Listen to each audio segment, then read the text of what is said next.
Ce qui se cache sous l'eau est parfois effrayant.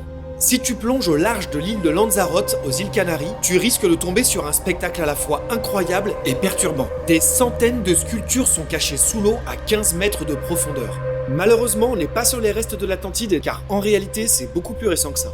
La plupart des statues représentent des humains, dans des situations bizarres et des mises en scène mystérieuses.